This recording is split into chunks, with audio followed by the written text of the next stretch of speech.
جن خواتین کو پیشاب والی جگہ پر خارش کا مسئلہ ہو وہ کچھ دن ٹوتھ پیسٹ سے اس جگہ کو دھویا کریں، خارش دور ہو جائے گی۔ جن خواتین کی چھاتیاں چھوٹی ہوں وہ صبح نہار اپنے منہ سے لعاب یعنی کہ تھوک نکال کر لگایا کریں، چھاتیاں بڑی ہو جائیں گی اور خوبصورت بھی۔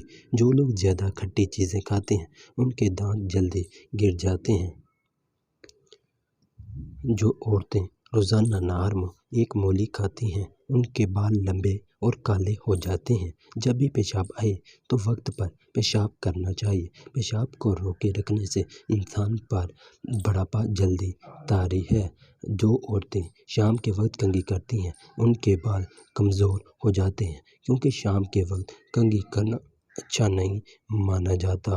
اگر نزلہ زکام کا مسئلہ ہو اور ناک بند ہو جائے تو ایک گلاس پانی پی لیں اور اسے نیم گرم کر کے لیں، پھر اس میں ایک چمچ نمک ڈال کر اسے تھوڑا تھوڑا کر کے ناک میں ڈالیں۔ 5 منٹ کے اندر ناک کھل جائے گا۔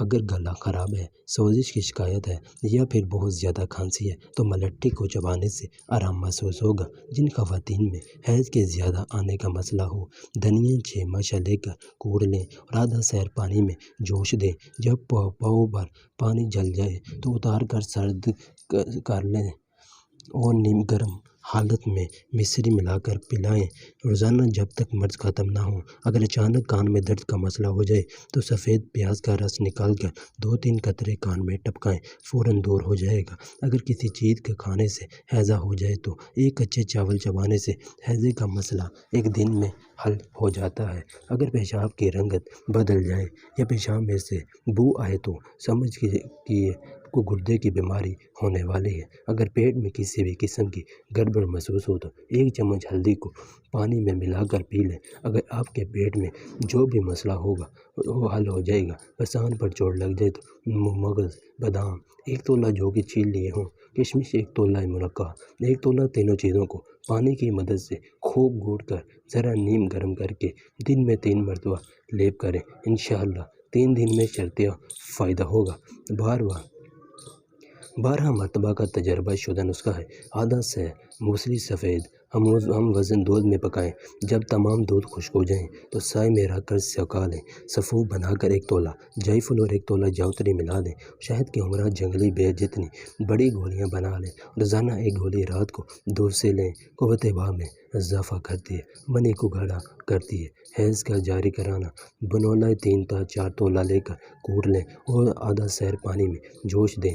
آدھا پاؤ پانی رہنے پر اتار لیں اور صاف کر کے چینی ملا لیں۔ 3 روز پلائیں۔ خون حیض جاری ہو جائے گا۔ خون کتنی دیر سے رکا ہو: نروس سسٹم کو طاقت دینے والی جڑی بوٹی 4 سے 6 ماشا ملٹھی کا سفوف دودھ کے ساتھ 2-4 ماہ تک استعمال کریں اور قدرت کا تماشا دیکھیں۔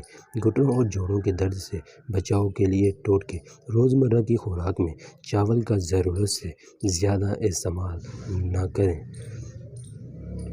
باہر کا کھانا کھانے سے اچھا ہے گھر کا صاف ستھرا کھانا کھائیں۔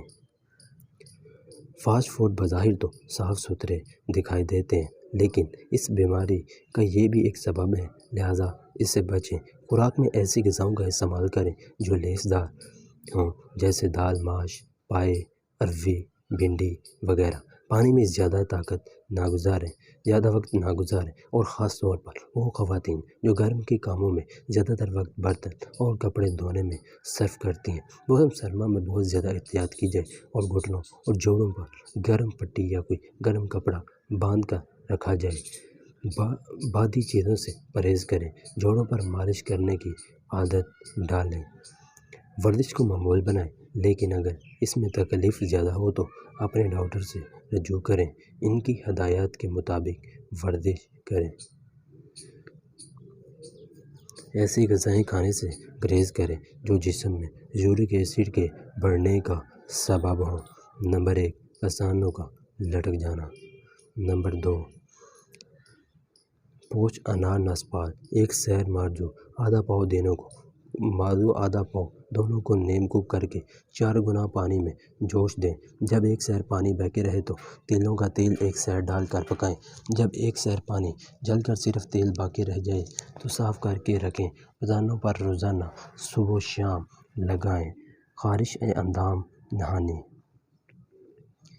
گندھک آملہ 45 گرام، گھی دیسی 5 تولہ، دونوں کو کوکر چھی میں ڈال کر نرم آگ پر رکھیں۔ جب ساری کورچھیں جگ بن جائے گی تب اتار لیں اور سرد ہونے پر گھی اور گندھک علیحدہ علیحدہ کر لیں۔ اس گھی کو اندام نہانی میں لگائیں اور گندھک 6 رتی دودھ میں دن میں 1 بار کھلائیں۔ بفضلِ آرام آ جائے گا، قیمتی سے قیمتی نسخے فیل ہو جائیں گے۔ اگر قبض ہو تو اس بگول کا چھلکا گرم دودھ کے ساتھ رات کو صرف 1 چمچ کھا لیا کریں۔ کہ متلی آئے تو چھوٹے